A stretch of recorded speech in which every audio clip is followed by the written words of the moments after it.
Okay, now it's working. Third try. Okay, let's share the screen. This is the College Prep English class for homeschoolers.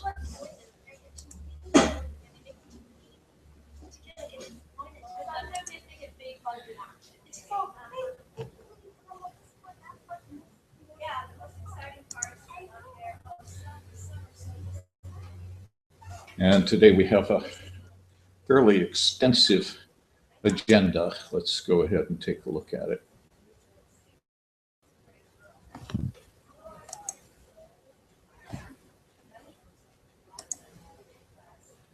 Okay, let's wake up our tabs.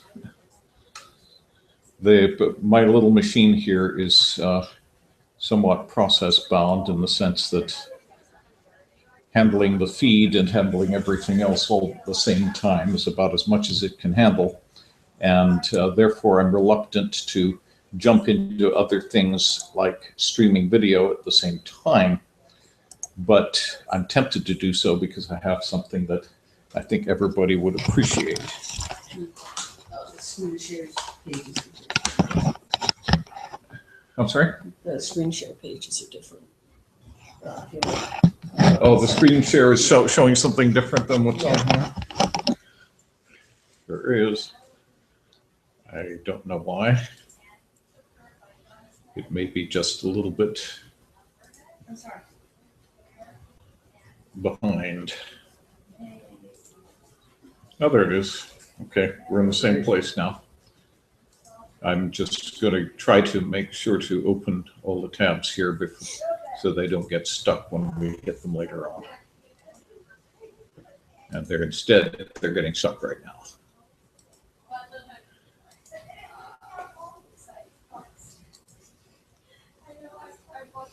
Okay. Now let's look at our agenda. I can get the agenda up and going. That's something I want to hit too.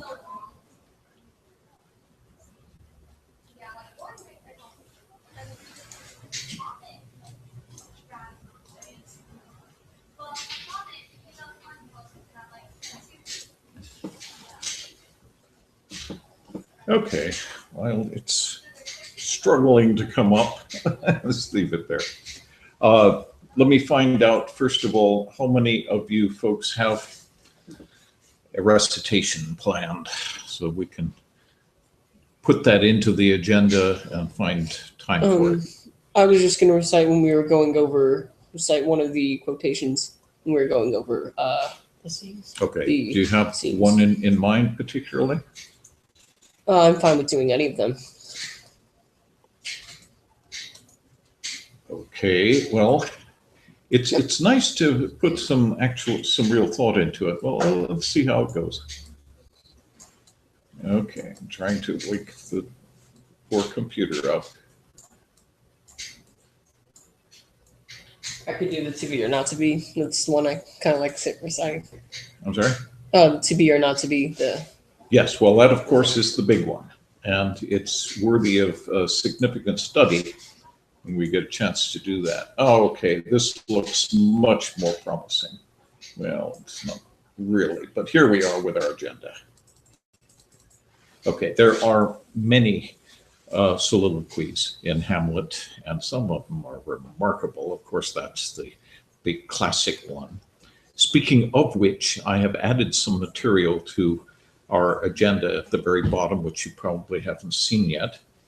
That is a couple of satirical treatments of to be or not to be, and indeed Hamlet in general. And perhaps we'd like to look at those. One was done by Rowan Atkinson and Hugh Lowry. Do you know who they are? Yeah. Right. And it's called Hamlet, a small rewrite. I think you'll enjoy it. If we can get the computer to actually do that, I'd like to actually look at that one. That's very short. But let's first look at our agenda and straighten things out here. Okay. We may have online people. I don't see anybody there right now, but I'll check back and see what happens with our possible online students. Did you send an invite? I beg your pardon? Invite. I did send invites, so everybody should have received them. Okay. And it's still not behaving itself well. Well, let's just go down through this first. All right. The discussion of submitted projects. We have a number of projects that were handed in, and these are delightful. And one of the projects, as you may have seen, is by Diana. Did anybody notice that one? She was a very active member of the class last year, but has a conflict with the time schedule this year and handed something nice in. So I'd like to take a look at that. Also, we have a poem, yours, right? And let's take a look at that. Yeah, I couldn't find mine. I put it up on a discussion board online and they wouldn't let me access the page anymore. Keep backups of everything you write. I hate to say that because, of course, everybody has that kind of problem. And right now I'm having that kind of problem because our Moodle, which is just so full of stuff, I do everything with it, is behaving badly and becoming non-supported by my server. Incidentally, I just wanted to talk about that. This weekend, they've decided to switch my account over onto a different version of Unix. I think it's been on BSD and it's going on to Ubuntu. Oh, And yeah, I have that on mine. I have no idea whether everything I'm running is going to continue to function. If you're using if it doesn't, BSD, I'll send something out. If you're using BSD, I think those two have derived from each other. So if I'm correct, they would be able to run. The hope is. Yeah. We will I don't see. know. Yeah. Anyway, I just wanted to let you know that things might happen. Okay, let's look at submitted projects and see what we can do if indeed we can get these to respond. Okay. Oh, here's Diana's. Let's take a look at that. Now, Diana has written a nice little piece here. Do people place too much emphasis on practical skills? And I think that's a very good question. When we talk about education, the purpose of education and the practical use of education, one has to stand back and ask oneself, is education indeed specifically for providing a career training? A career, exactly. I think one has to ask oneself, really, is education perhaps of more value than just a career? Indeed, it makes sense to have a profession, and education is sort of traditionally regarded as necessary, but it doesn't necessarily take us there. And it may, in fact, provide us with much more than just a career if we look at it further. I regard it more as the natural pastime for the human being to understand and study and appreciate the wisdom and knowledge. That's what my dad said back then. History. That's what people used to do in there. If you were rich and you had free time, you would go and study. Indeed, and that was one of the things that separated, or at least later on, separated the upper classes from the lower classes. The upper classes were educated. They spoke multiple languages. They were familiar with the great works of literature and the great works of art and so forth. And indeed, that's wonderful. The fact is, now anybody can be. It's accessible. You just turn on your machine and up it comes, and you can access any of the great works which might have been extremely expensive to buy books on or to have a library on in previous ages. And yet now it's all so available to us. And so I thought this was a wonderful question, but I'm not really sure what conclusion she was trying to draw from it. It's nicely written, but let's take a look here. Those who are capable of doing whatever they enjoy for a living and receive a decent financial compensation for it may consider themselves lucky. This indeed is a nice statement. The only point I was trying to make here is that financial compensation is a mass noun, and therefore it doesn't need an article. The rule is, in the English language, every singular noun needs an article, except for the exceptions. And this is one of the exceptions, compensation. You don't say how many compensations, you say how much compensation. That makes it a mass noun. Oh. And therefore, having the article here, I thought was inappropriate. Now, this is not the kind of mistake that you folks are likely to make. Diana's first language is not English, which gives her, in many ways, an advantage over those who have been brought up within colloquial American and picked up all these dreadful habits. On the other hand, it gives her a disadvantage when it comes to certain things that are specifically and idiomatically English, or at least specific to the English language, like the use and presence of articles. That impresses me, though, that English isn't her first language. We should write a paper. I'm sorry? That impresses me that yes. She's so great at writing. She does a very nice job. She does a very nice job. But some of the greatest writers in the English language learned English later, and some of them learned it as late as in their 20s and 30s, which is interesting. I'll go into some of those if you're interested. Okay, little things here I wanted to change. She's working in the third person and she's avoiding the second person, which is generally to be recommended if you're writing a paper. Because in order to succeed, one needs to be talented.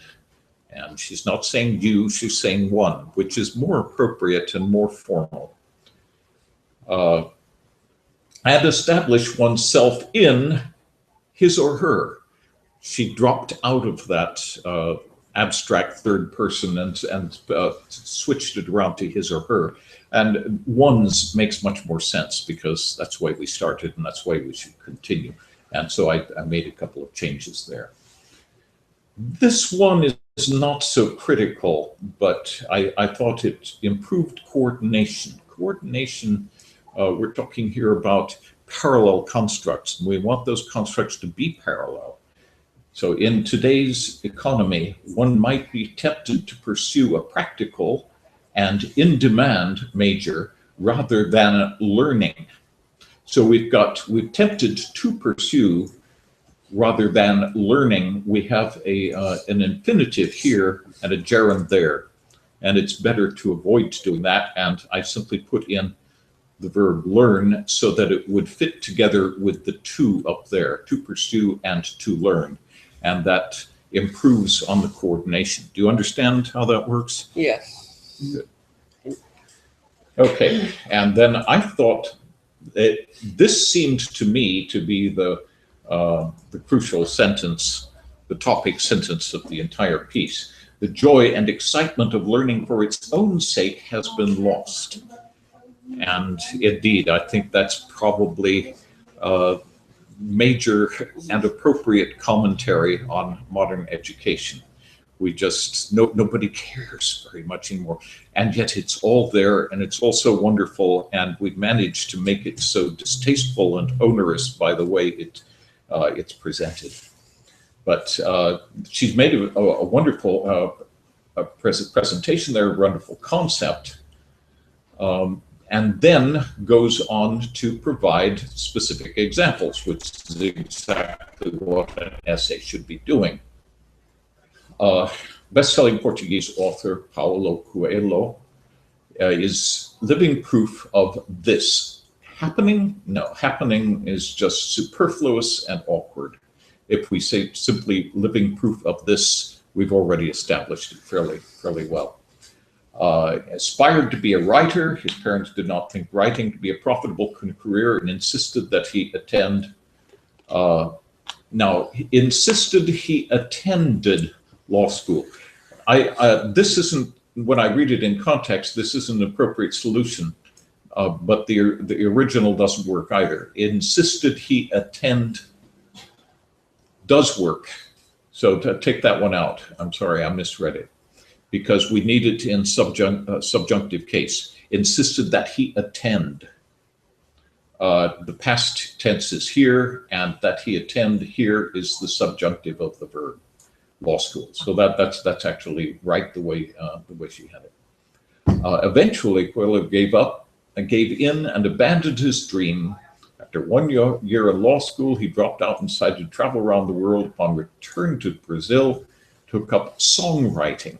Well, it seems this is an odd example when you think about it, to have relinquished one's goal of being a writer and turned instead to songwriting doesn't seem to me to be a major change of focus. In fact, in a way, it could be superior. But in the end, he says he was not happy and dropped his well-paying songwriting career to pursue writing full-time. I don't know. There are a lot of people who I think would probably happily make the transition the other way around. I know a number of writers who, especially technical writers, whose output is of no great interest to anybody, and would love to be writing songs instead. Okay, Oscar-winning comedian Robin Williams' parents wanted him to become a diplomat. He enrolled in politician science course, but never attended a single lecture. He failed the test in college because he wrote, "Sorry, sir, I have no idea," and was expelled. That doesn't sound like grounds for expulsion somehow. Have you ever read the book Catcher in the Rye? I'm familiar with it, yes. Yeah, that just reminded me of it. In the beginning of the book, he writes on his exam. Yeah, he says he has no idea because it just didn't interest. The topic he wrote in the test, the topic just doesn't interest me. Which is not generally acceptable in college, but it doesn't earn you an expulsion. Expulsion, yeah. No, Salinger had his own foibles and problems. Certainly, practical skills can be very useful in everyday life. Knowing computer language can be disciplined and accountable, as well as improving negotiating skills, can create many opportunities. It just seems to me as though this isn't finished. It needs a however, and something perhaps hitting the main point again of the value of education, and drawing some sort of conclusion from the whole thing. When you're writing an essay, your initial premise should be laid out in that first paragraph, and then examples and illustrations of what you're talking about, and then a conclusion that ties it all together and says, okay, I've made my point, and reiterates that point, recapitulates that point, if you like. And I felt that the recapitulation here was missing, and the point remains somewhat unclear. Very nice premise, some fine points, but your conclusion does not seem to do them justice. One project, your assertion, the joy of learning for its own sake, has been lost. Seems to me to be the core of your argument, yet it is missing from your recapitulation. Indeed, living in a society endowed with an infinite access to all of the wisdom, arts, and sciences of all civilized humanity is the most precious gift and need not be equated with pragmatic subsistence skills. Notice the use of language there. Pragmatic, what is pragmatic? Practical, yeah. Something that can be applied. Subsistence, what one needs to survive.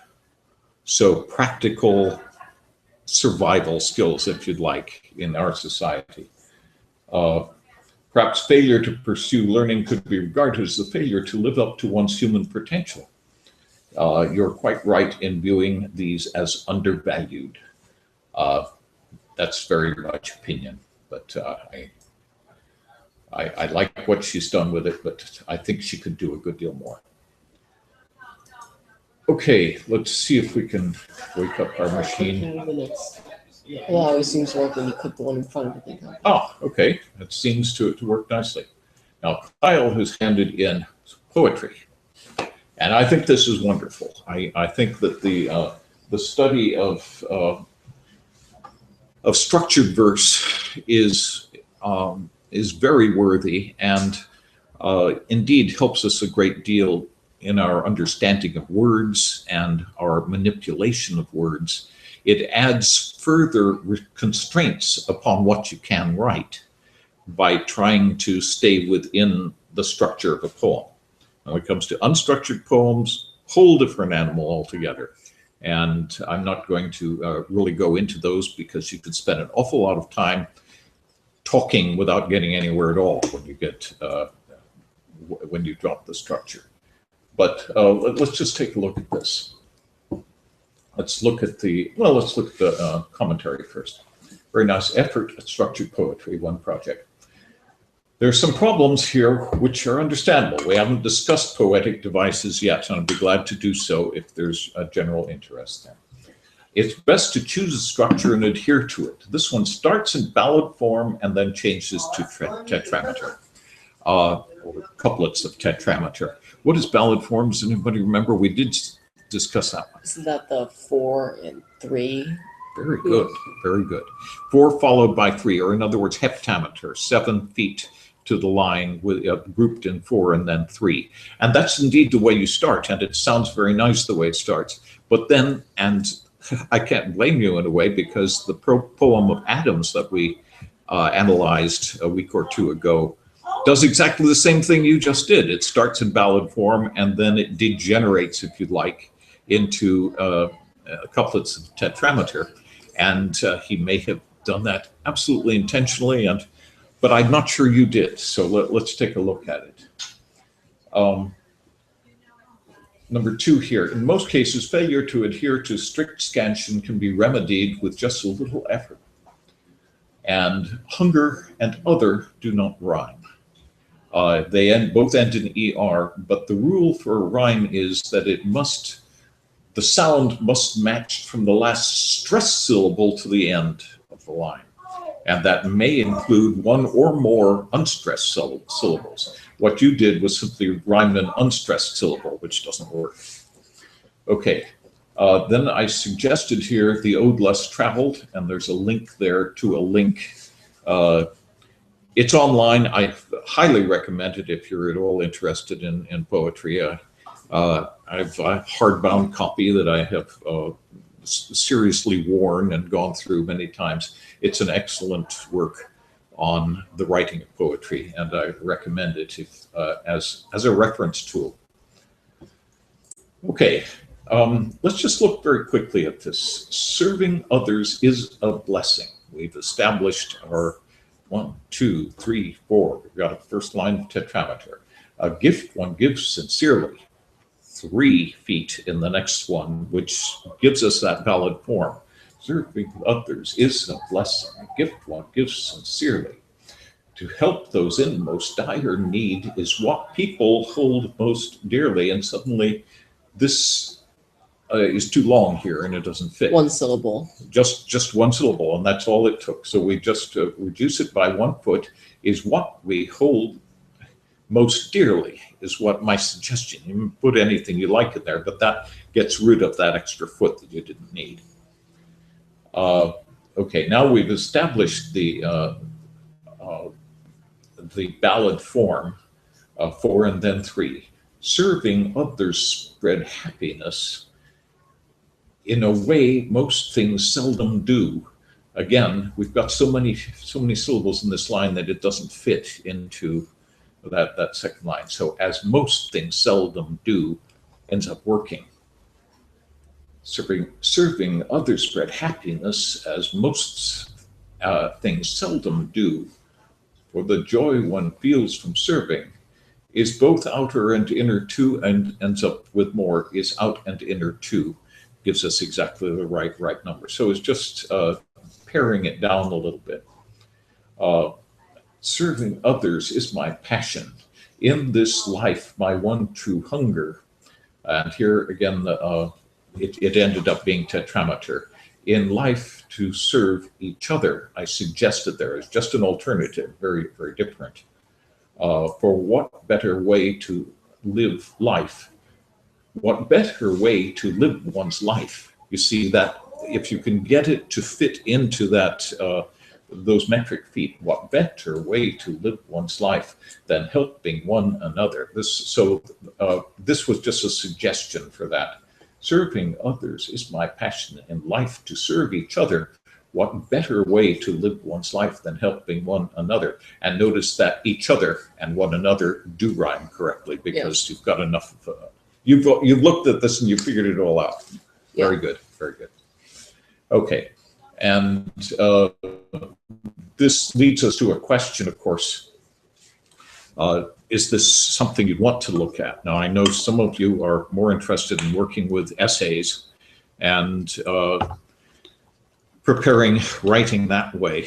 And poetry may not contribute that much to what one is trying to do that way.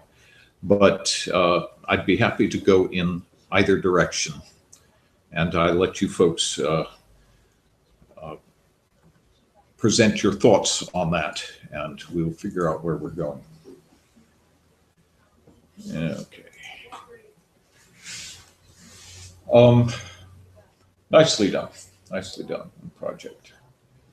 Okay. I threw a little thing in here of my own because I think it's so important whenever one is doing homeschooling or working in a class or in any educational environment. I think it's important, particularly in homeschooling, I think, for the teachers, the parents, to be doing the things that they want their kids to enjoy doing. In other words, if we just sit here and say, I want you to write, but I never sit and write anything, then it really doesn't inspire. There's no role model. There's no inspiration going on. So once in a while, I'm going to throw something in here that this is just something I worked on this last week. It's not finished, but this is just one little paragraph of a review. A film came out last weekend called Citizen 4. Has anybody heard of it? I heard of it, but I haven't. It's a documentary, so it's probably not something that would interest you that much.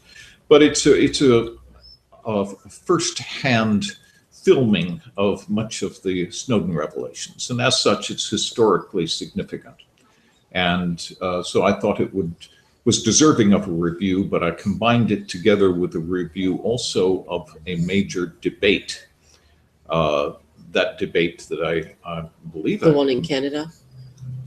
This one wasn't in Canada, I don't believe. This one is the Monk debate. Oh, yeah, that's the one in Canada. It is, okay. Yeah, the one with Hayden. Okay, that's right, that's right. Because I thought that was such a significant debate because we have the major players involved there. Yeah. The head of the NSA and CIA at different times, and Dershowitz, the law professor, on the one side. So we really had everything well represented. On the other side, Greenwald and the founder of Reddit, who I think really did a fine job, but it wasn't recognized particularly well by the rest of the people there because they didn't understand the technical significance of what he was saying.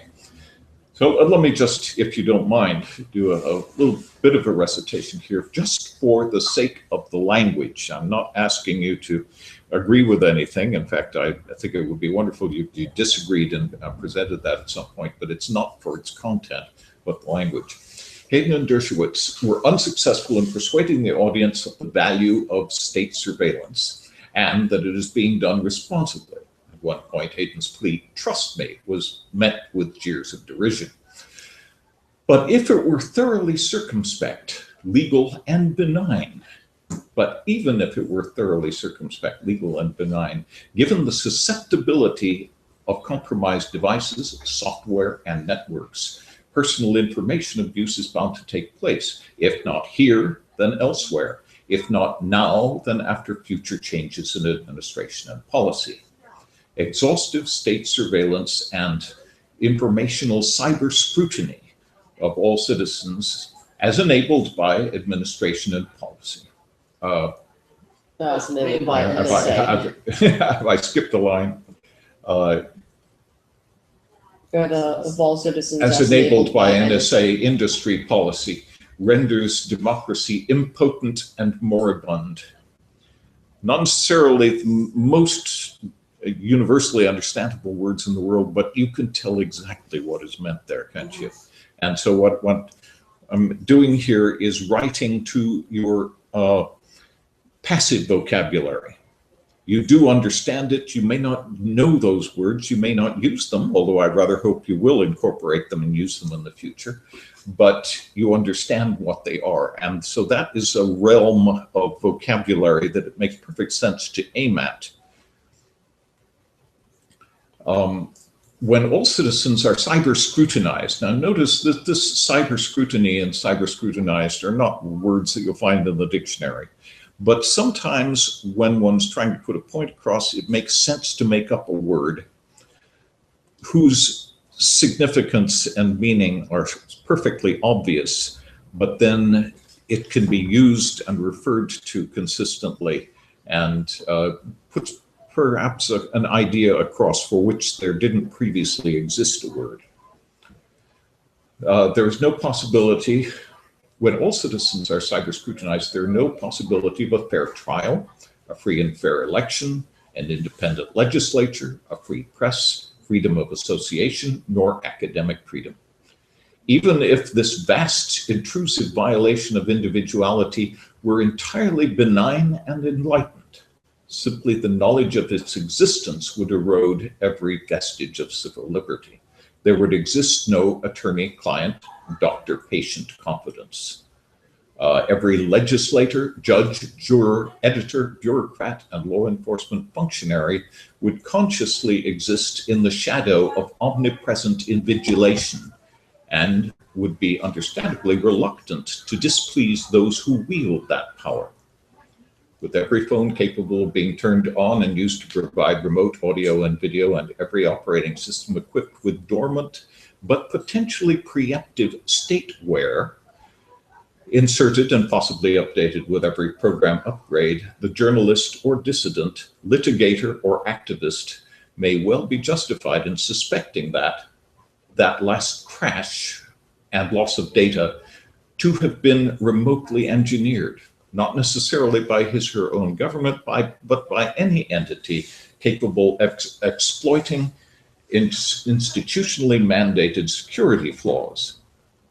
Okay, now what I'm trying to do here, of course, is provide the perspective of the information technology person on these issues. 3 of the 4 contenders in that debate didn't know anything about technology, really.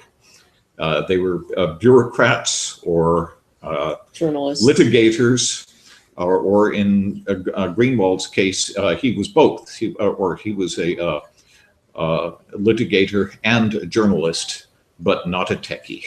They only had one techie, and he brought this point out, not perhaps as clearly as he could have, and it was thoroughly ignored by all of the rest of them. The fact that the technology itself is at fault, and the rest of it is a matter of policy, and policy changes with the wind. Anyway, it was a point I was trying to make, and I thought I'd just share what I was working on here with you. I want to jump into something else a little bit before we go into our main point here. Let's go back to our agenda. Okay,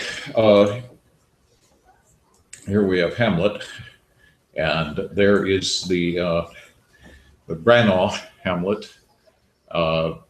It's a remarkable thing. It's been criticized for being perhaps a little bit too showy.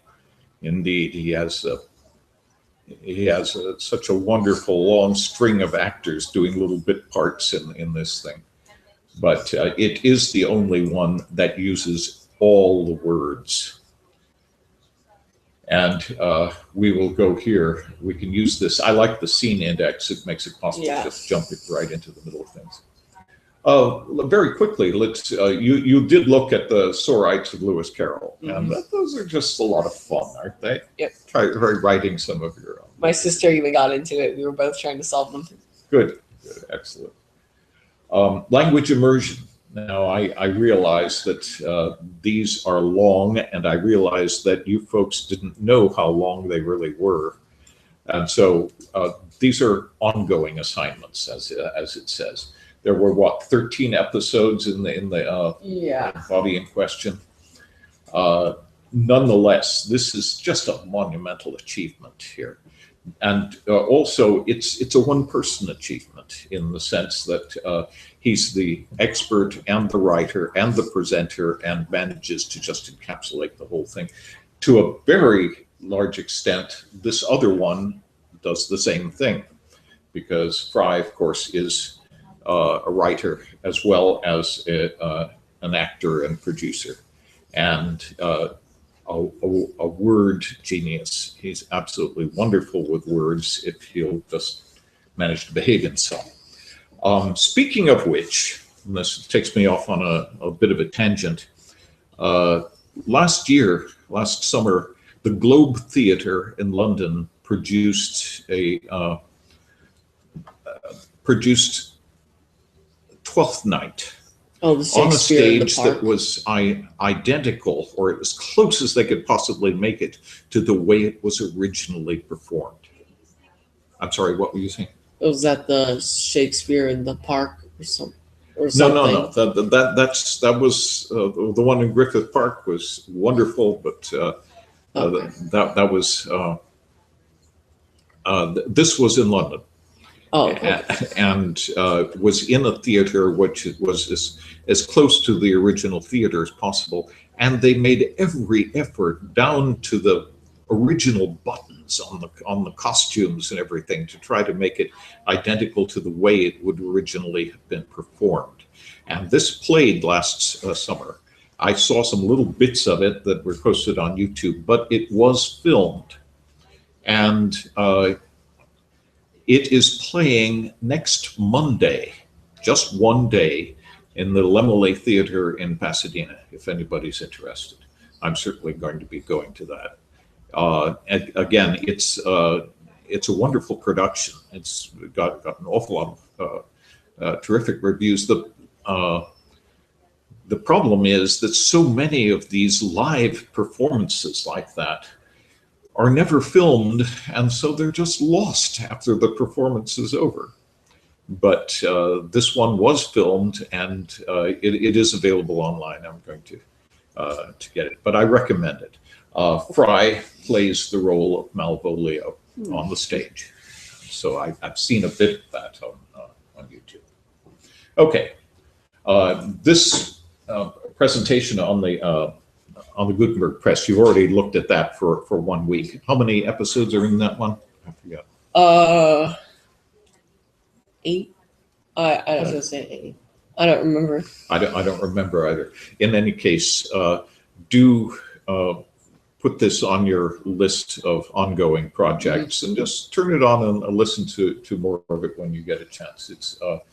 It's really, when he says it's the machine that made us, absolutely. This is what made civilization. This is what made education. This is what made knowledge and literature feasible. And so it's so important. All right. Chapter 5 in the text. Now, I think you've probably all read this, and I just wanted to go over it very, very briefly, because these errors do tend to pop up. And when we're talking about sentence fragments or run-on sentences, they're not as important as one tends to think that they are, but that's because high school English teachers, and for that matter, the graders of admissions essays and so forth, have to have something to look for and something to criticize. And that tends to be the first thing that pops up. if you read the work of the great writers, well, we've actually been reading essays in here and found Christopher Hitchens, for example, making a sentence fragment mistake. It happens, and but nobody's going to fault him on it. His editors wouldn't touch his work when it came through. It was just so flawless. I remember one of the editors describing this process and saying, well, once in a while I put in just a simple declarative sentence so that the readers can follow him a little better, because it's just so delightfully, in some cases, delightfully convoluted, but beautifully done. So the examples here, very, very simple, are run-on sentences. A sentence is either linked with a comma or nothing at all. But what we're talking about here is an independent clause. So telephone tag has become a serious health hazard is an independent clause. And then it is particularly dangerous in a crowded office or with older, heavier equipment is another independent clause. You can't just stick the two of them together. The rules say you can't anyway, and you're not allowed to do it with a comma either. But you make it a semicolon, it's okay. In some cases, making it a dash is perfectly acceptable. Putting in a conjunction solves the problem, or simply putting in a period, starting a new sentence. And so that's the point here. Now, those are all just demonstrated here. The use of the comma, the use of the semicolon, and the use of the conjunction. Everybody understands these, right? Yeah. Okay, so I'll never see any of those on papers again, right? Okay. Now here's a point that I wanted to make. The very first sentence in the vocabulary story for this chapter, it wasn't really initially intended that way, but this is the way it worked out. Looking at that, one realizes that it's a relatively complex sentence with a number of subparts, a number of dependent clauses strung together in various different ways. And so if we just look at it, you've all read it already. Having determined that the troll did not in fact eat little goats, that it was a strict herbivore, and that its reclusive misanthropic behavior was due to a very painful ingrown toenail, the antagonists set aside their rancor and came to an amicable agreement, which, in turn, developed into reconciliation and benevolent camaraderie as the four discussed politics, religion, and the relative integrity of straw, sticks, bricks, and gingerbread as construction material. Okay. One big sentence. It's one sentence. And yet you understood entirely what was going on there. It's a sentence that fills in all the holes and provides a fairly thorough picture of what we're talking about. Now, go on and said this would probably have been written quite differently by students in the 3rd or 4th grade. You could, in fact, sense out of it. The antagonists determined that the troll did not eat billy goats, period. They learned that it was a strict herbivore, period. You see, this is the kind of sentence one tends to fall into when simply writing a bit at a time. What one wants to get is a feel of the flow, and the way one does that is to hear people whose sentences tend to be of this sort here, and listen to the way it tends to flow. And you'll find that is the case both with Jonathan Miller in The Body in Question and with Stephen Fry in The Machine That Made Us. They are just both masters of language, and it will tend to flow comfortably that way. So you want to get it in your ears so that when you sit down, it's going to continue to flow that way. I think it's a good idea when you're writing, listen to some of that first, and then sit down and start writing. Okay, and here we're talking about the dependent clause. Now, a dependent clause used in and of itself independently is a sentence fragment. Having determined that the troll did not in fact eat billy goats, that's a sentence fragment. It's not a sentence. That it was a strict herbivore. That strict, all of these are sentence fragments. But by using sentence fragments and weaving them together with conjunctions and with relative pronouns, in many cases, for example, which or whose, are wonderful ways to link one thing to another and extend your sentence and make it more interesting. So here is an exercise. Have any of you done this already?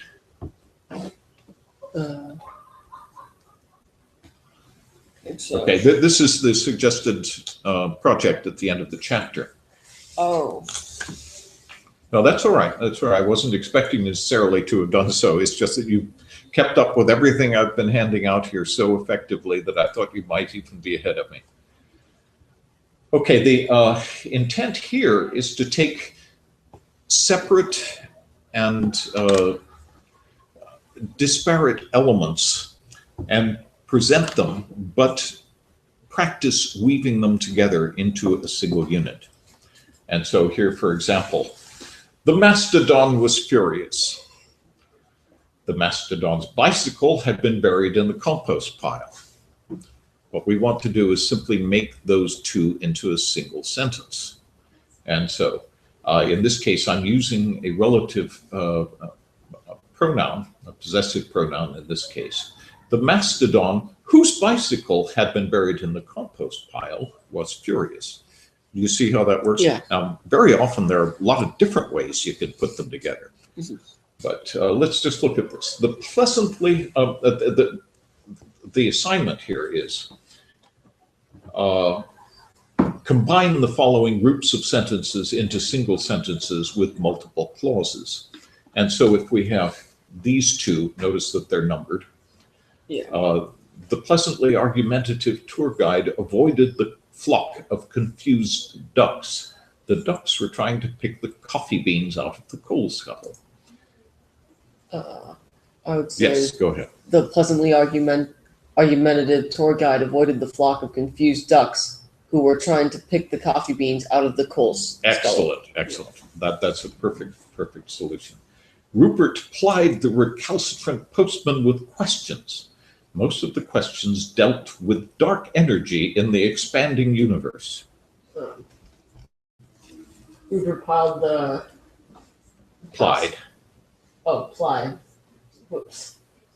Recalcitrant postman with questions, mostly regarding of dark energy in the expanding universe. Okay, mostly regarding, not quite as good perhaps as most of which dealt with. Okay. Because that way it retains the original meaning. You can mess around with the original meaning. Anyway, I thought I'd leave the rest of those to you to play around with. And then here is updated assignments, which we'll probably expand upon as interest indicates. Updated assignments: continue to study Hamlet and prepare recitations. We're going to jump in and do some recitations and analysis now. Continue to submit papers, poems, diatribes, ruminations, essays, whatever you feel like. Screeds, if you'd like. Got your dictionaries handy? Okay. Anyway, poems are fine. I'd rather not see exclusively poems, but working with poetry is one good way to learn how to understand, how to manipulate your words and get them to work. Diatribes, scathing, excoriating criticisms, if you'd like. Ruminations, well, contemplative things, whatever appeals to you. Okay, and my suggestion here, following up on the skills that you acquired working with those, construct 5 sentences, each containing at least 3 anachronisms. Use dependent clauses extensively, experimenting with how many can be used without obscuring the meaning and readability of the sentence. For example, First of all, what is an anachronism?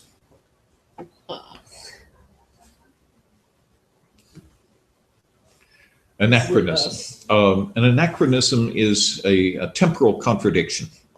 In other words, if we're talking about Hamlet and he takes off his tennis shoes, that's a bit of an anachronism because tennis shoes are not what Hamlet would have been wearing. Do you see my point? Okay. So anachronism is something that's out of place in time. Mm-hmm. Okay, so that's just the theme that we're working with. Ruthlessly gobbled up all the green Go ahead, read it. Centurion ruthlessly gobbled up all the green skittles before stepping into the transporter amid thunderous applause from the Cossacks, whose gouty socks clashed dreadfully with their fur-lined skateboards and intricately embroidered sneakers depicting mammoth and what's that word? Mastodon. Okay. Mastodon migrations. Right. So, in other words, find your multiple anachronisms and then figure out a way to weave them all together into a single sentence using the devices that we talked about. Okay. And then we will continue with the language immersion with Jonathan Miller and Stephen Fry. Listening to their language is just superb. It's great for your ear and it's delightful.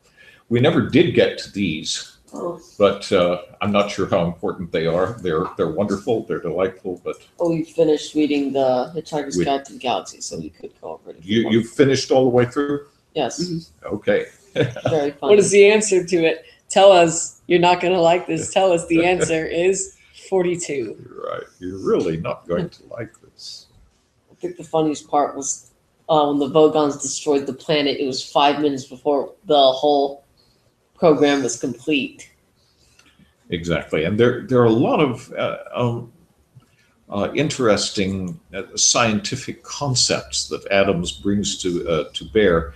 Some of them seem just so utterly absurd, but the fact is those have been demonstrated in physics to exist. For example, improbability. I was going to say, would that actually? No, it doesn't. We haven't been able to build an improbability generator. When I read it, I thought that was just. But there is a finite probability that everything intensely improbable might actually take place. Things jumping from one place to another. I mean, it apparently has been demonstrated when we talk about the Heisenberg uncertainty principle and so forth. So these are based on serious concepts. That was a great idea. I thought run a machine that can build off improbability, and how he created it was he said, well, if I just find out how improbable it is for a machine to create itself, and then bam. Very good, exactly. And another one of the questions, of course, that we discussed recently last time was the theoretical limitations of artificial intelligence. Now, at one point, it was postulated that those limitations would never allow a computer to play perfect chess. Well, we have demonstrated that, at least as far as humans are concerned, we were wrong about that. And now it's being supposed that we're going to hit that singularity, and they actually use the term singularity, the point at which computers will be able to write code to produce more intelligent computers than they themselves are. And of course, that's exactly what Adams is talking about. Doing about, yeah. I will create one whose programming parameters I am not even worthy to calculate. Very good. I will be the one to design it. Excellent. Yeah. And of course, what does that ultimate computer look like? Earth. It's the Earth. Yes. I'll call it the Earth. Yeah. And then the mice ran it. I just thought that was very strange. The mice were the ones running the entire operation. Yes. Okay. Lower priority assignments. Has anybody done any of these? No. Okay. When you need more, let me know. But I'm going to assume, as long as you haven't got to them yet, that you don't need any more. If I see anything really interesting, I'll throw it up there. Okay. A couple of other things I wanted to look at here. This is at the bottom of the agenda. You'll receive it in the mail. I'm not sure I've sent this part out yet, but one of the tools that I find so useful when writing is this dictionary search browser tool. When I'm writing, I'm sorry, Microsoft Word simply doesn't cut it. It does not have what you need. No. And if you don't tell it to shut up, it gives you the goofiest suggestions. Yeah. Sometimes it just gives me ones that don't make any sense. Like when I'm writing, you would say, this is a sentence fragment, and it's not. Yes, it doesn't parse very well. It's not very good with natural language. That's going to improve. There's no question that it's going to improve. The question is natural language going to deteriorate to become machine accessible at the same time that machines are improving in order to handle natural language? That's one thing that's interesting about Microsoft is if you program, I'm not sure if you, but have you ever heard of the GUI or IDE called Visual Studio? I'm not familiar with that one. Okay, but it's Microsoft's own IDE, and what they do is whenever you program code into it, my brother and I used to use it for C#. It would auto-correct you if you make a mistake, and it can even predict what you're going to type in because the computers can understand the programming language very well. So it can say, oh, did you actually mean this? And when you're typing in parameters, says, okay, here's all the parameters, and you want to use this, correct? And then you can say yes or no on that. So that's a fairly common thing to find. There are a number of different IntelliSense, I think is what they call it. Right, there are a number of different editors that are connected to different computer languages. And because computer languages are really very limited in their syntax, it's feasible to do that sort of thing. It doesn't work very well with natural language. Yeah, that's what I'm saying. When you put into a complex language such as English or any other natural language that we speak, a computer can't, well, at this point, it can be getting very near to understand it in a way that humans understand it. The set of rules that it applies to parsing natural language really don't extend to natural language as it can be used to its ultimate extent. If you turn these tools loose, for example, on the writings of Fry or Miller, for example, you'll find that they say all kinds of goofy things about it, and because the language itself is simply far beyond anything that they were intended to process or handle. Anyway, what I wanted to show you here, and unfortunately I don't trust my computer to be able to do this in real time while it's doing the broadcast, but we'll look at some screens that will work. I wanted to show you how to set up a dictionary search browser tool, because I find that composing in a browser is the ideal way to compose text, largely because of this tool that allows me to access any of a number of different resources. They're not necessarily all dictionaries. Let me show you how that works. If I can get in there. Try clicking on the right and then on the left. On the right. Dang it. Let's click to the right and come back. There we go. Okay. All right, setting up the dictionary search browser tool for custom searches and sampling. Now, I've done this with Firefox. I'm sure there's a way to do it with Chrome. I haven't experimented with it. But this is handled in the textbook to some extent. Well, the ultimate determination of whether you are complying with standard collocation recommendations. Put it in quotes. Is stick it in quotes and look it up and see what the count is, and compare the different phrases that you were thinking of. Is it to put up with? Is that the correct? Or to cope with, and you can compare to cope with, exactly. And you can determine what is most commonly used, and then you can limit your search to specific parts of the internet. Only university sites, for example, or only sites within a particular country. And then do the same kind of search to determine what is the predominant usage. And so I find the easiest way to do this is to program it into a plugin. So as I explained here, the dictionary search tool is used for far more than just looking up words in the dictionary, but providing a choice of 6 programmable lookups. I wish that it had a couple of dozen, but 6 is all I give you. Each of which opens a new browser tab at a custom designated URL in which the selected text is inserted. I'll let you read the rest of this. It's really not that hard to understand, but here is the link to the dictionary search tool. And once installed, you can go into your add-ons and change the setup for your dictionary search tool. And this is the setup tool, the setup screen. I see how that works. Okay, you see how it works? It's pretty straightforward. Yeah, it takes the string from the URL when you enter it in and puts in whatever you highlighted over. Excellent. That's exactly right. The first one, this is simply what it shows you on the screen.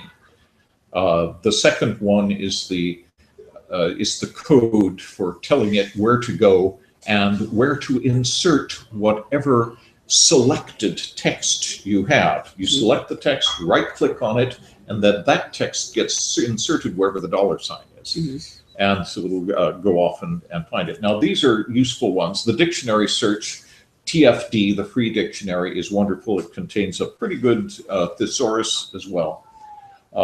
And then in this case, instead of a dictionary, YouTube search, a Google image search, I find that very useful for putting images into our agenda, for example. And this would actually put in quotes. Notice the quotes here, the %22. That's in hex, and it gives you the quote character, because you can't put the quote character in there, but you can put it in this way. And this means that the text you have would be searched, quoted within UK universities in the United Kingdom. That's a very useful search, I find. StringNet is an interesting one too. StringNet is a database of collocation examples. So we'll take a particular word and we'll give you all of the different words that are used in combination with that word. We would have to explore that a little bit further. And then this one does simply a Google search, but it does a Google search for quoted string instead of just the words that you selected. So the hashtag. Yeah. The decimal 22 refers to a quote, right? That would make sense because they're putting the Google search, the center sign with 22.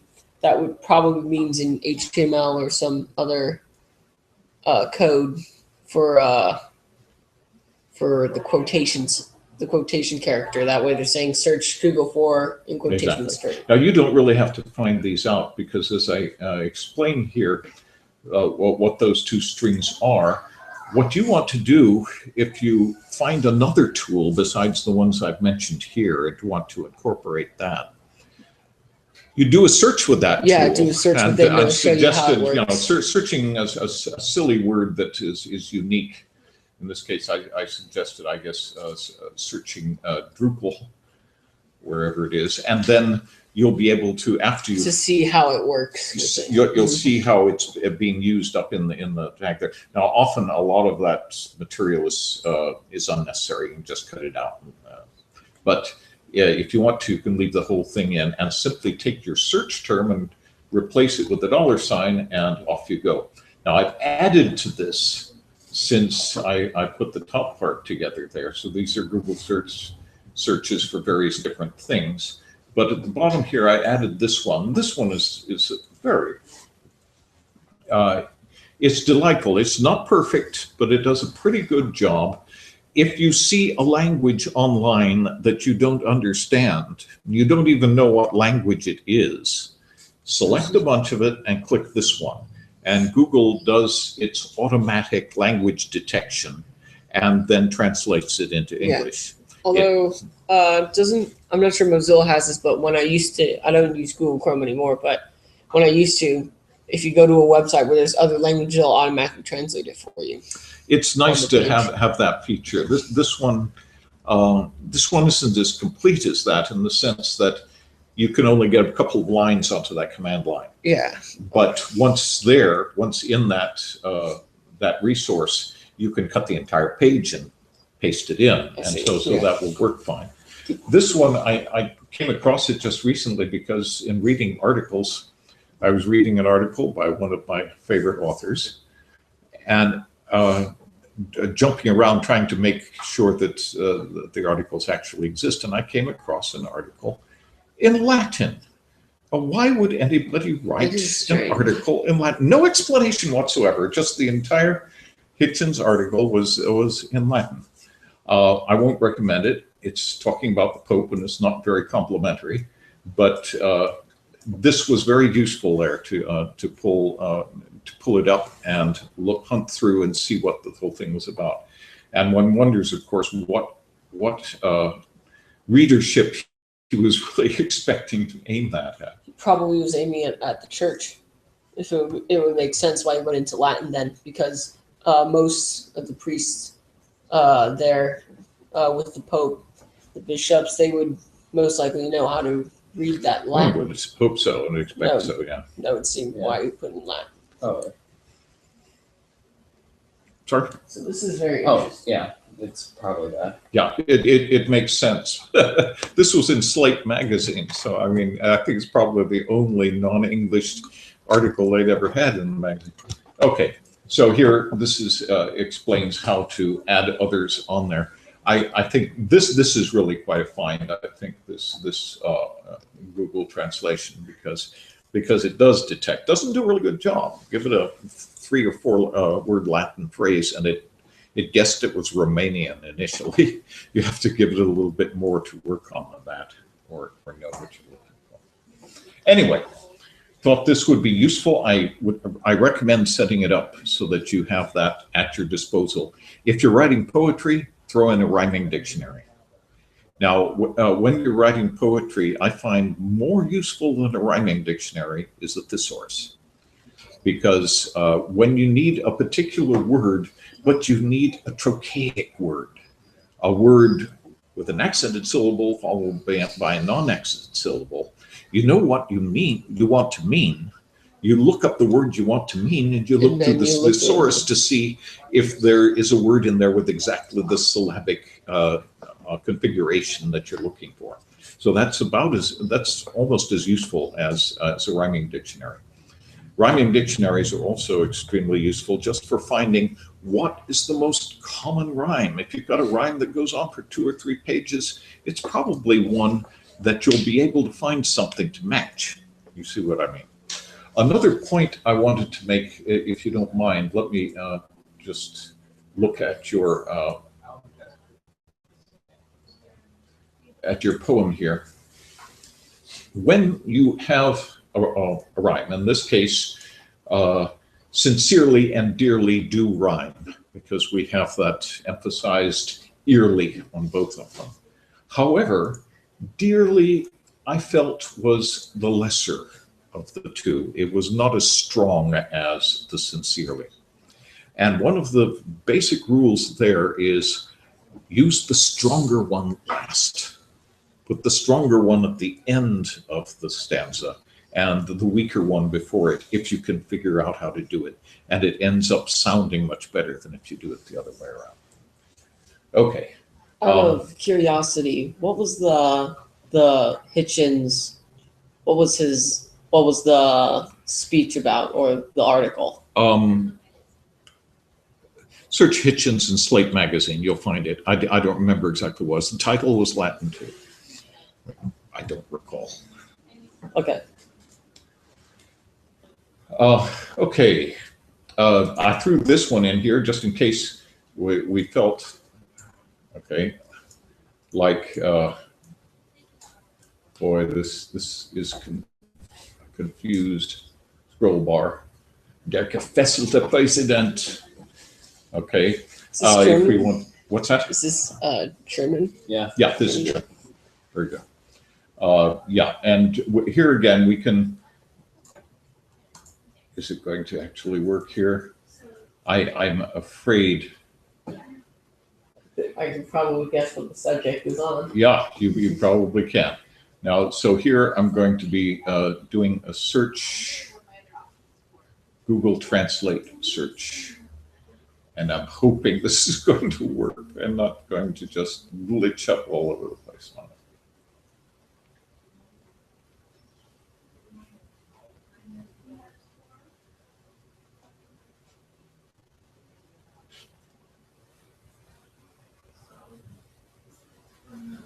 It's taking its time. Usually, there it is. Okay, it managed to get itself confused here in its formatting. Okay, there we go. And this is actually very good. Niederschlag der Demokraten bei den Midtermwahlen. So the defeat of the Democrats in the midterm elections. That's interesting. I didn't know that they highlight over the parts of the language. This is really That's nice, good. isn't That it? is Because nice. you can see what they are. And then you look at this and you ask, what on earth do they mean by measly?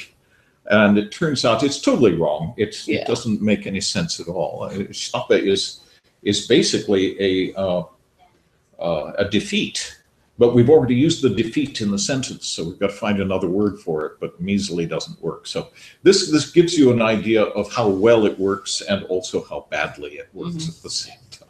And my sister was showing me that a few months ago, saying that it can work in one way where it can detect it, but a lot of times they'll just put in the wrong word and then it'll disorder the whole sentence. Right. But the thing is, if you take it another step here and you take Schlappe, okay, what is Schlappe? Well, if you just take Schlappe and did a search on it alone, then you could find something intelligent.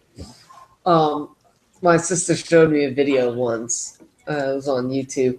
It was these two girls who would they would use Google Translate and they would put the lyrics of an entire song.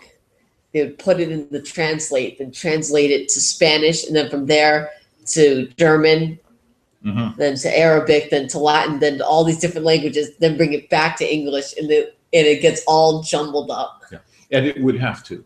I mean, because it's much better than it used to be. Oh, yeah. But the fact is, people don't say the same thing. Yeah, the structures of in different languages, the same idea is presented completely differently. I'm going to close that one because I threw this one in here, which we might want to look at later on. Who was that? That's David Tennant, who did Hamlet with the Royal Shakespeare Company a couple of years ago. And it's a very good version. It's the one that I have in the classroom. Did you not watch that one? Okay. So we watched the Zeffirelli version. Zeffirelli. Which I have no doubt is wonderful. I would like to see it, but I don't have access to it at present. Anyway, I threw that one in because there he is doing the major soliloquy, to be or not to be, and then I threw this one in, which is a discussion of that. Let's jump into Hamlet here. Okay. So here we have recitations. Now, before we do that, let's just very quickly go over and make sure that we understand what's going on in the plot here. We've got Act 1, and as you said, this first part isn't really all that important to know that the ghost has come and presented himself to the sentries, because we learn that later on. But what is the upshot of that? What happens there in that part of the play? The beginning. The beginning. They see the vision, and they tell I just forgot his name. They tell I just forgot the name. Marcellus and Horatio. Horatio, that was it. Okay. Horatio. They tell Horatio, and then they decide to later tell Hamlet about what they saw. Right. Now, who is Horatio? Isn't he Hamlet's servant or his apprentice? He's a friend. He's a friend and fellow student from Wittenberg, which is part of what used to be East Germany. And Hamlet had been studying there. Who else had been studying in Wittenberg? It was Rosencrantz and Guildenstern. Very good, very good. Rosencrantz and Guildenstern. So the four of them are students from Wittenberg. What is Wittenberg famous for? It was for the Gutenberg press. No, I don't think so. I think that was a couple of cities on the Rhine. Isn't that where Martin Luther posted his thing on the door? Okay. Oh, I thought that was at Vatican States. Let's look it up. Let's look it up. Okay. So here we have Horatio, who is a confidant of Hamlet, and he sees the ghost and persuades Hamlet to come and see the ghost. And what does the ghost then end up telling him? His death was not. It was murder. Yeah, it was murder. It was indeed murder, and he goes into some depth there, doesn't he? He explains not just that he was murdered, it was given out that he was bitten by a serpent while sleeping in his garden, but indeed the serpent who killed him is the one who now wears his crown, is the way he puts it. Yes. Okay, and how did he kill him? He poured poison into his ear. Right, and it gelled his blood, which is the way he describes it in there. Posset, actually, which is what one uses to make yogurt thicken. And apparently that's the effect that this poison has on the blood. And indeed, there are poisons that do exactly that. And specifically, the venoms of a number of snakes have that effect. Yeah. Okay. So he has learned from this, from the ghost, a good deal. But does he believe the ghost? That's one of the big questions. He sort of believes it. Later on, when he does the play, he's still uncertain. The reason he did the play was to see, well, if my father looks very guilty after seeing my play The king, yeah. of The the king. king's Uncle. murder, Uncle. or uncle, then the apparition is true. It was not a demon. Right, right. But then if he does not look guilty, then it must be some kind of demon that's playing with my mind. Exactly. Very good. Very good. Exactly. Okay. Let's go down and do one of the. Let's see. Okay. So Hamlet, he's not at all pleased with what's happened in his family. He's been recalled from his studies in Wittenberg, and he finds not only that his father has died, but his mother is remarried. How soon after the? Isn't it 2 months. It's less than 2 months. Less than 2 months. Right. That his mother is remarried and married this uncle. And yet, what does Hamlet think of this uncle? He thinks him to be evil, villainous. He does, Yes, even village, before yeah. he talks to the ghost. Yeah, he says does. so while he's looking onto them. He's kind of talking to himself or talking to the crowd, in a sense of play. And indeed, he says, and this brother is no like his brother than I am to Hercules, or basically. So he said a very different type of person. Okay, and now exactly what order these things appear in is unknown.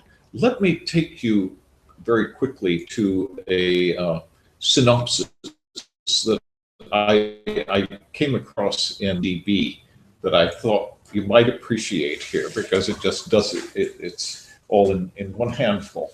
Hamlet, son of the King of Denmark, is summoned home for his father's funeral and his mother's wedding to his uncle. In a supernatural episode, he discovers that his uncle, whom he hates anyway, murdered his father.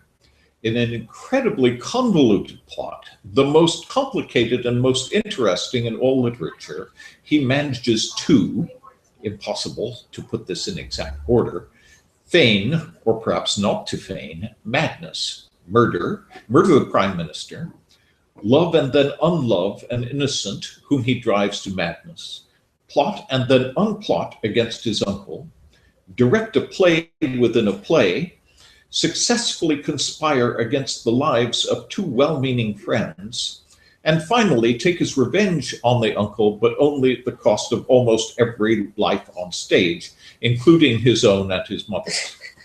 Okay, this is almost, you know, what is it? One sentence, not entirely one sentence, but it sure does produce a synopsis there. I thought that was delightful.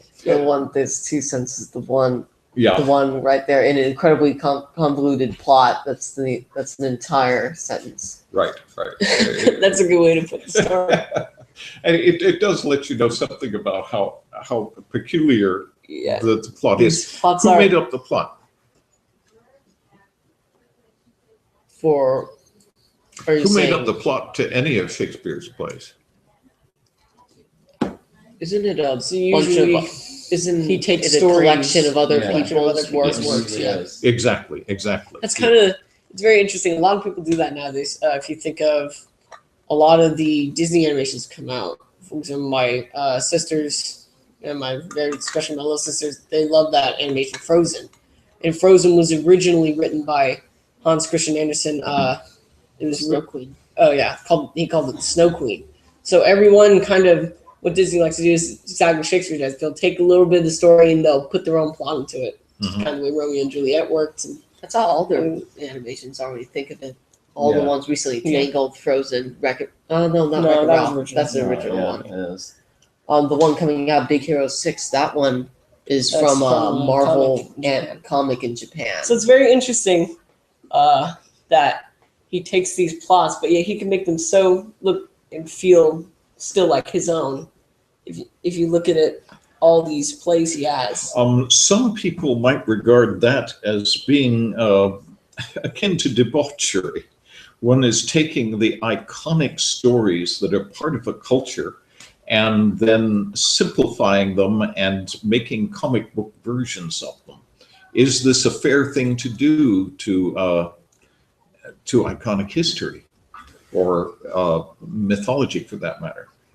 This is a good question because, of course, it's not as though Disney is the only one who did it. Shakespeare did it as well, taking So that's the thing. What's stories from interesting is various even up different to now we sources. still do that. Right. The problem is once Disney has done it, nobody can do it to him because They'll just say, Copyright. yeah. the copyright applies, whereas there was no such thing as copyright in Shakespeare's day at all. Okay, a couple of things here I want to throw in there. We've got to jump into some of the text now. But Hamlet, a small rewrite. There's the link there. We'll look at that at some point. And here's Andy Griffith's Hamlet. Has anybody heard of that one? It's a unique approach. It takes American Southern dialect and describes the whole plot in language that I do not want you to assimilate, but it's delightful to listen to. Different languages and different dialects all have their own beauty. They all have their own delight. It's just that the one we're learning in here is the one that you want to be able to wield when writing essays in college. But there's so many other dialects with wonderfully expressive devices in them as well. Okay, let's jump back into. All right, here are recitation quotes. Who wants to do this one? I guess I'll do it. Okay, Doug, let's give us a little bit of background. Where does this happen? That's what I'm trying to think of. This is right after the ghost, his father goes away, isn't it? I think this is before. He is already despondent. Oh, you're right. Right. So. Oh yeah, this is yeah. Okay, I see it. Okay. Yeah, this is before. This is when he's talking to the crowd, looking at them. Yes, yes. I cannot believe. Yes, this is before. Okay. Can you really do Yes. it? See what you can do. Oh, that this too solid flesh would melt, fall and resolve itself into a dew, or that the everlasting had not fixed his cannon against self-slaughter. Oh God, God, how weary, stale, flat, and unprofitable seem to me all the uses of this world. Fiant, ah fie! 'Tis an unweeded garden that grows the seed. Things rank and gross in nature possess it merely, that it should come to this. But 2 months dead, nay, not so much, not 2, so excellent a king that was to this. Hyperion to a satyr. Into a satire. Exactly. So he's bemoaning his state, and understandably, he's rather put out. Now we can go in and look and see what the ghost says at some point if you like, but here this is an interesting case. We've got Polonius. Now, who is Polonius? Laertes and Ophelia's father. Right. Is he Prime also Minister advisor? Yeah, an advisor to Prime the Minister king. advisor, exactly. And the role he plays, he's a bit of a fool. He's a bit of an idiot, but he's a highly educated idiot who takes pride in being obscure. And you find that in a number of what a number of his speeches. And the Queen at one point ends up having to say, what does she say? One with it and no. More matter and less art. Yeah, less art. Yes, Okay. I like that whole part. Ian Holm does that part wonderfully when he's doing the speech. He does really I've good. got to see that version. Yeah, he I've gotta goes, see that version. or is it rather? He goes rather, or is it a defect? And then he goes on and he does a very well job at that. And indeed, what he's doing is wonderful in its own way. He's playing with ideas. He's playing with philosophy in a sense. He's using rhetorical devices and overusing rhetorical devices. Tis true, tis pity, and pity tis true. This is a rhetorical device. It's called epanodos, when you reverse the elements of a sentence. One example of that is Britannia rules the waves, but never waves the rules. The same idea, you're reversing the different parts of the sentence. Let's take a look here at this one then. Somebody want to launch into this, or shall I do it? I could do it. Go ahead. Get here, Laertes, aboard for shame. The wind sits in the shoulder of your sail, and you are stayed for there. My blessing with thee, and these few precepts in thy memory. See thou character. Give thy thoughts no tongue, nor any unproportioned thought its act, but thou familiar, but by no means vulgar. These friends thou hast in their adoption tried, grapple them to thy soul with hoops of steel, but do not dull thy palm with entertainment of each new hatched, unfledged courage. Beware of entrance to a quarrel, but being in, bear that the opposed may beware of thee. Give every man thy ear, but few thy voice. Take each man's censure, but reserve thy judgments. Costly thy habit as thy purse can buy, but not expressed in fancy rich not gaudy. For the peril of the proclaims the man. For the peril oft proclaims the man, and they in France of the best rank and station, or of the most select and generous chief in that, neither a borrower nor a lender be. For loan oft loses both itself and friend, and borrowing dulls the edge of husbandry. This above all to thine own self be true. You must follow as the night the day. Thou canst not then be false to any man. Farewell. My blessing season this in thee.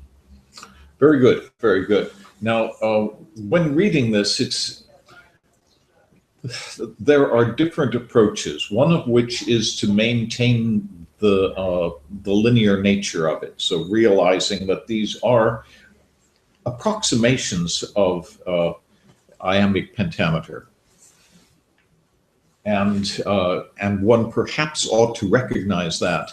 But at the same time, one has caesure and enjambment all over the place. Those are terms that you may be unfamiliar with, but specifically they are a stop in the middle of a line, or a line that continues on without the end of a phrase occurring at the end of the line. So in other words, it's line oriented, but it's also a series of sentences and they do not match each other. And the question, which one do you pay most attention to, arises. Now, generally, it makes sense to make sure that your audience can understand what you're talking about. So beware of entrance to a quarrel, but being in. Bear it that the opposed may beware of thee. Give every man thine ear, but few thy voice. Take each man's censure, but reserve thy judgment.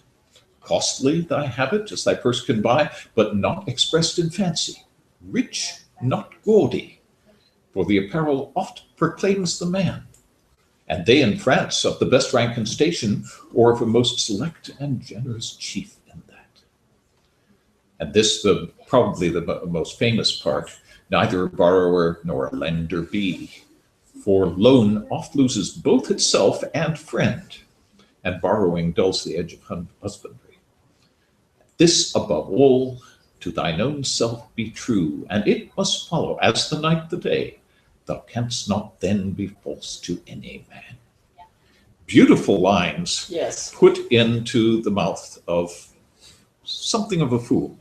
Now, this is not the first time Shakespeare has done that. He does that very effectively in As You Like It with Jaques, who again is rather a clownish character, but has some of the most profound things to say. And it's interesting that Shakespeare would do that.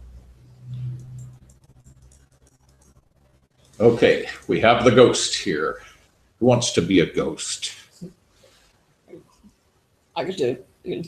I kind of like this. Okay, whatever you like. I am thy father's spirit, doomed for certain terms to walk the night, and for the day confined to fasten fires, till the foul crimes done in my days of nature are burnt and purged away. But that I am forbid to tell the secrets of my prison house, I could a tale unfold whose lightest word would harrow up thy soul, freeze thy young blood, make thy two eyes like stars start from their spheres, thy knotted and combined locks to part, and each particular hair to stand on end, like quills upon the fretful propentine. It is a porcupine, I guess. Okay. But this eternal blazon must not be tears of flesh and blood. List, list, oh list, if thou didst sever thy dear father love. Very good. Now we have to be careful with some parts here. Let me see, where was it?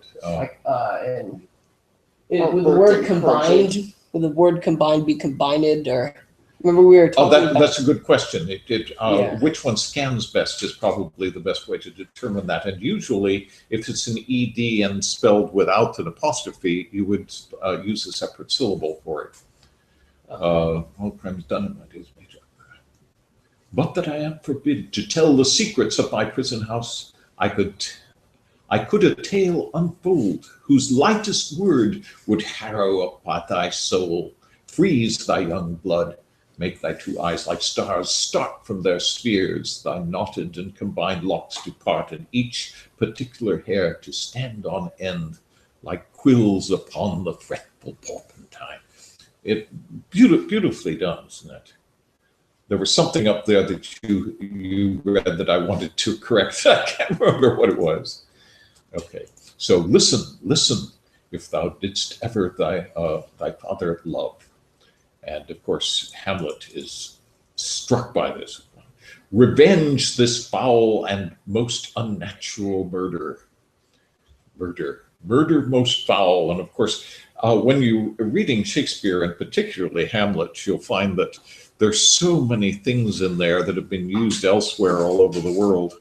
Murder Most Foul, of course, I think is a title of an Agatha Christie thing, and you'll just find these. You can't search Shakespeare by searching Shakespeare. You're going to find 100 other things whenever you do that, because it's become so much a part of our language.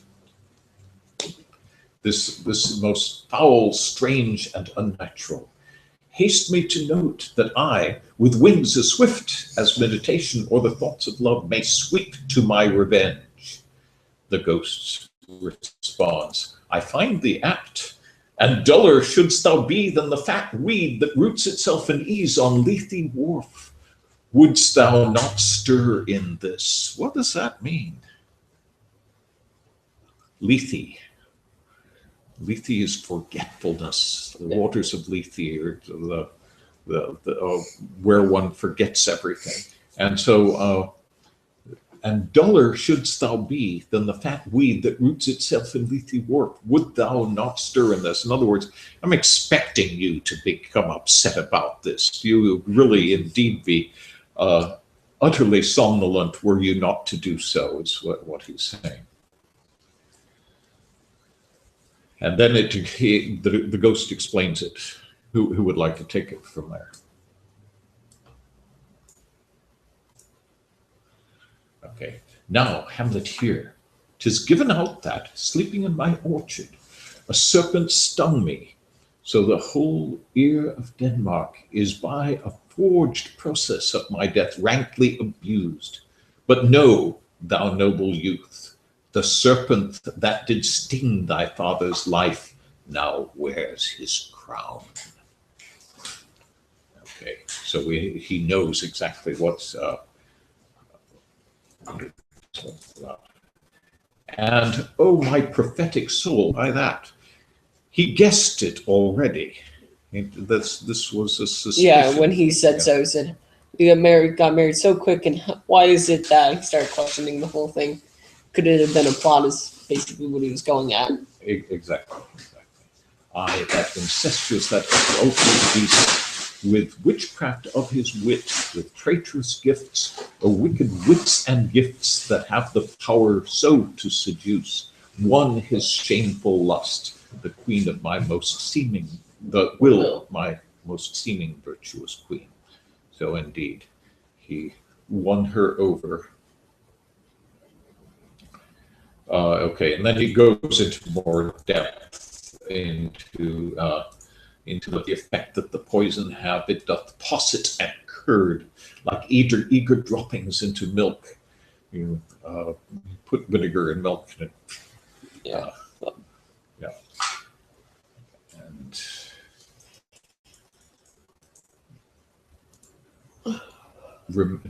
remember me. Now, what does Hamlet then do? He goes and looks down and sees upon the party. Well, how that's staged differs from one to the next. The only thing we can count on is Shakespeare's words, as far as his rage. The original, and even there, we're not so sure in some cases. Doesn't he tell, or he makes Horatio, In the two sentinels. And Marcellus, and Marcellus, and I forgot the two names. I've forgotten the other fellow's name. It begins with a B, I think. Yeah. It makes them swear to secrecy. The ghost Swear to secrecy, and then the ghost says, "Swear." Right. Swear upon his sword. You hear this rumble. They're so by, and then that's why he says right there, "Oh, day and night, this is wondrous strange." Yes. Yeah.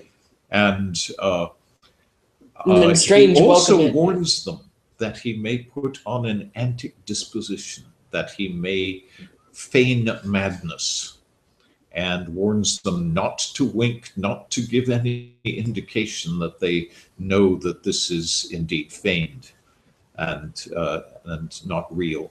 So he has a plan, but when you think about Hamlet all the way through, you have to conclude he really doesn't have a plan. He sort of just fumbles from one thing into the next. He's just so enraged, he doesn't really think about it. And sometimes he's so enraged, and sometimes he isn't. I mean, when he's at the end, he's challenged to this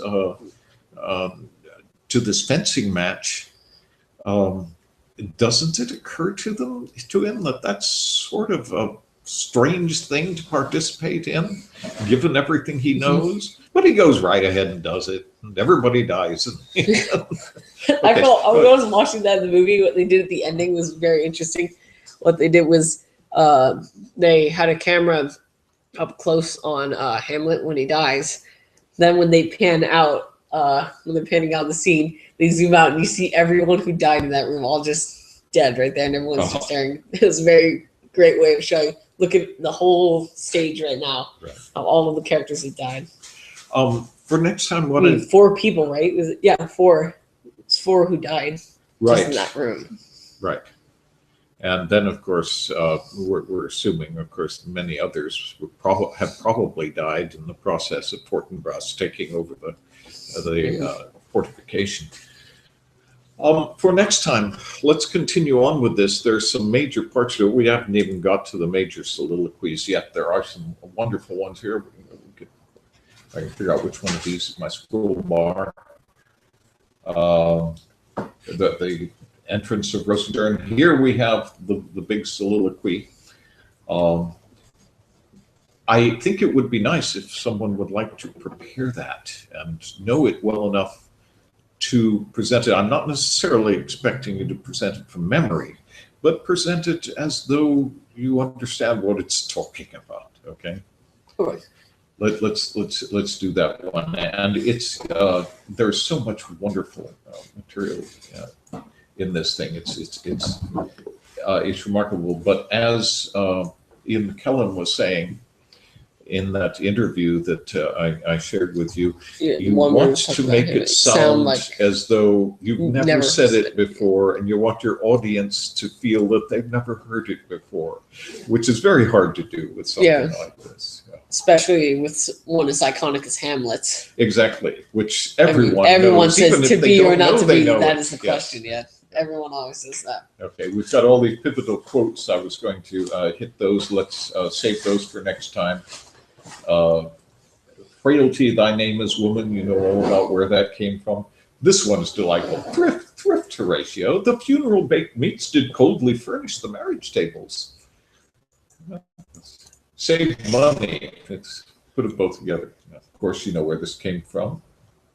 Polonius. Something rotten in the state of Denmark. Villain, smiling, damned villain. And then there are more things in heaven and earth, Horatio, than are dreamt of in your philosophy. And then here, who is talking about brevity being the soul of wit?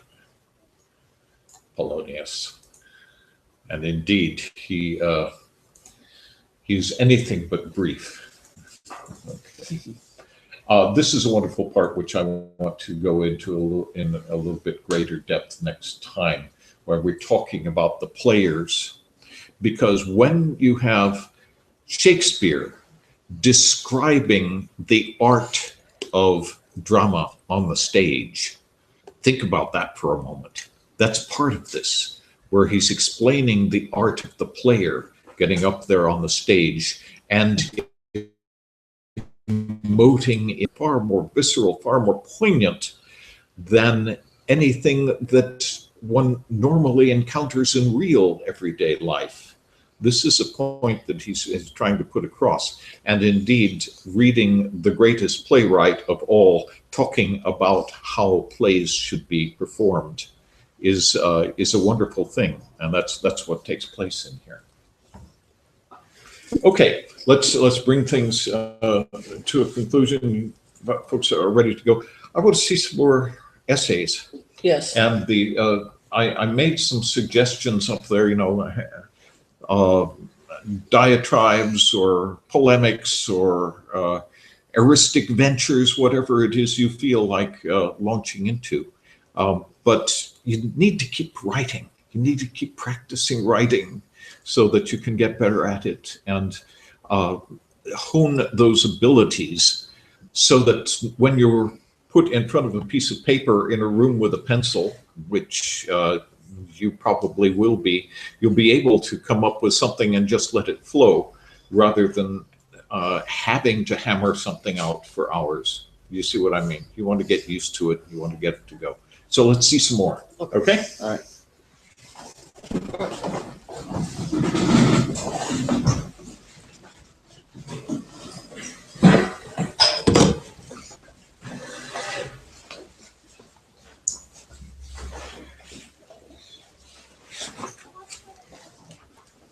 Goodbye, Mr. Titchell. Thank you. Bye-bye. Have a good week. Mr. Titchnell, I almost forgot to, I keep forgetting to ask or to bring this to your attention. I noticed on the projects, I have 8 projects, but the chapter 1, I'm not sure if my chapter 1 to Project Weaver the Awakening. It still says multiple project credits to be determined. I'm not sure if that's I not. wasn't sure what to do with that at the time, but you are producing enough and you are demonstrating an interest and an ability to do what you're doing to the extent that I feel that I don't have to worry about bean counting, nor should you. Does that answer the question? Okay. Okay.